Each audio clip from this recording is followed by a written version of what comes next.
آج حق اور باطل کا فیصلہ ہوگا۔ مکہ والو، اپنے قافلے کو بچاؤ۔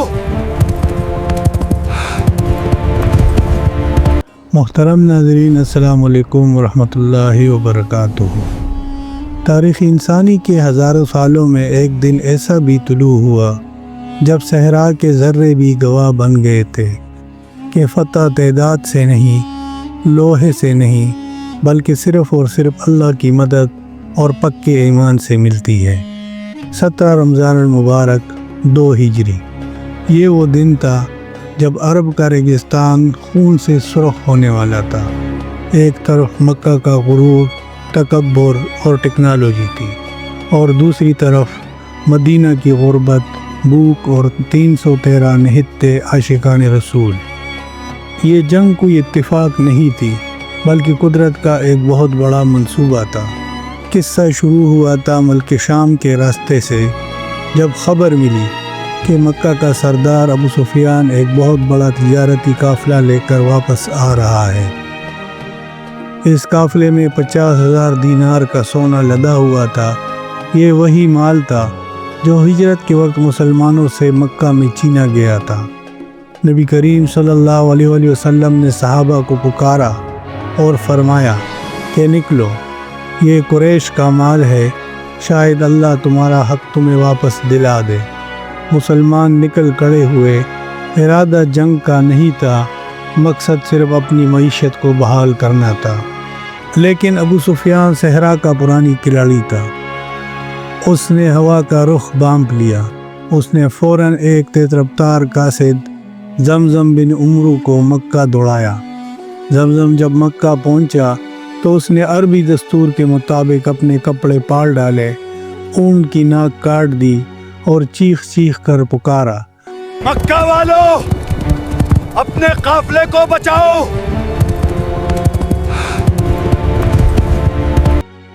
یہ سنتے ہی مکہ میں آگ لگ گئی۔ ہر سردار، ہر جنگجو ہتھیار لے کر نکل کھڑا ہوا۔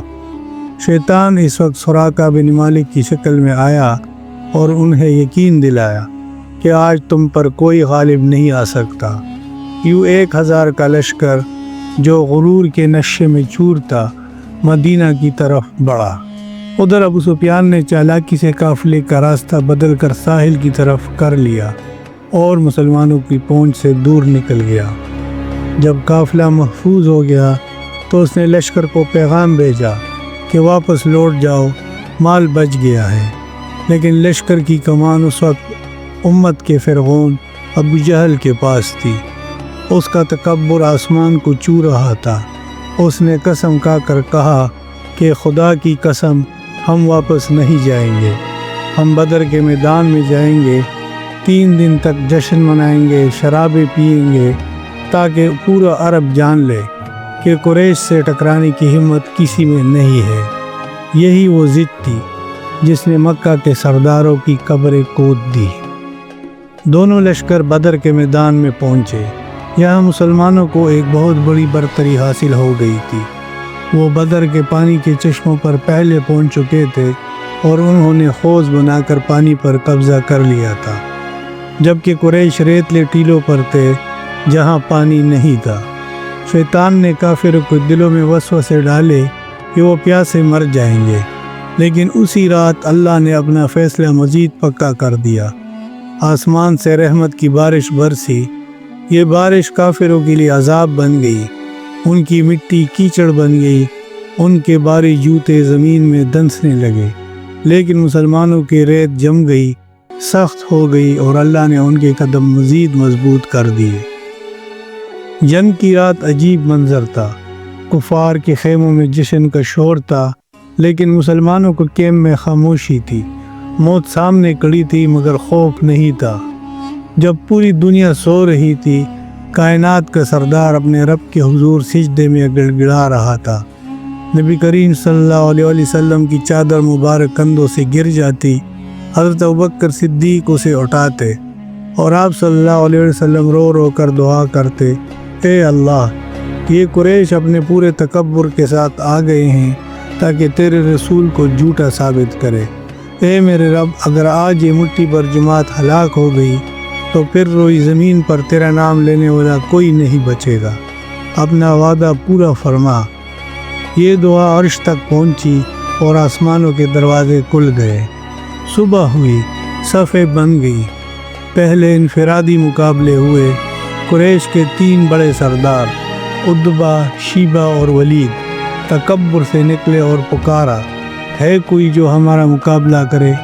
ان کے جواب میں اسلام کے 3 شیر حضرت حمزہ، حضرت علی اور حضرت عبیدہ بن حارث رضی اللہ عنہم نکلے۔ بجلی کی تیزی سے تلواریں چلی اور لمحوں میں کفر کے 3 سردار جہنم واصل ہو گئے۔ اب عام حملہ شروع ہوا۔ گمسان کی جنگ چڑھ گئی۔ تلواروں کی جنکار اور گرد و غبار میں کچھ نظر نہیں آ رہا تھا۔ عین اسی وقت نبی کریم صلی اللہ علیہ وسلم خیمے سے باہر تشریف لائے، ایک مٹھی خاک اٹھائی اور کفار کی طرف پھینکی۔ یہ مٹھی بھر خاک اللہ کی قدرت سے دشمن کے ہر سپاہی کی آنکھ میں جا گری۔ ان میں بگدڑ مچ گئی، اور پھر مسلمانوں نے دیکھا کہ سفید عمامے باندھے فرشتے آسمان سے اتر رہے ہیں۔ یہ انسانوں کی جنگ نہیں تھی، یہ رب کی جنگ تھی۔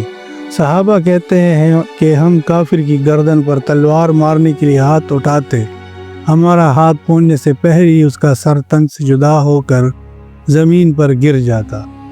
ابو جہل جو لوہے میں چھپا ہوا تھا، اپنے گھوڑے پر بیٹھ کر تکبر سے مسلمانوں کو للکار رہا تھا، لیکن اسے نہیں معلوم تھا کہ انصار کے 2 ننھے شاہین مغاز اور معوذ اسے باز کی طرح ڈھونڈ رہے تھے۔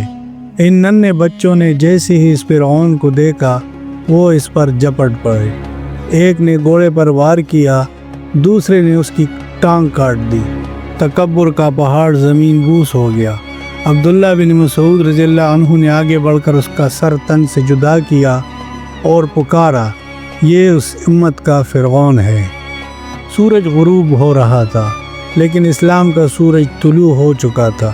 70 بڑے سردار مارے گئے، 70 قیدی بنے۔ وہ قافلہ جسے بچانے وہ آئے تھے وہ تو بچ گیا، لیکن ان کا تکبر ہمیشہ کے لیے مٹ گیا۔ غزوہ بدر نے دنیا کو بتا دیا کہ فتح تعداد، ہتھیاروں یا ٹیکنالوجی سے نہیں ملتی، فتح صرف اللہ کی مدد اور پکے ایمان سے ملتی ہے۔ یوم الفرقان، حق اور باطل کے فیصلے کا دن۔ اگر آج 313 مجاہدین کی اس داستان نے آپ کا ایمان تازہ کیا ہے تو اس ویڈیو کو لائک کر کے اپنی محبت کا اظہار ضرور کریں۔ اسلام کی ایسی ہی عظیم تاریخ اور سچے واقعات جاننے کے لیے AK وائس کو ابھی سبسکرائب کریں اور بیل آئیکن دبائیں تاکہ ہر نئی ویڈیو سب سے پہلے آپ تک پہنچے۔ جزاک اللہ۔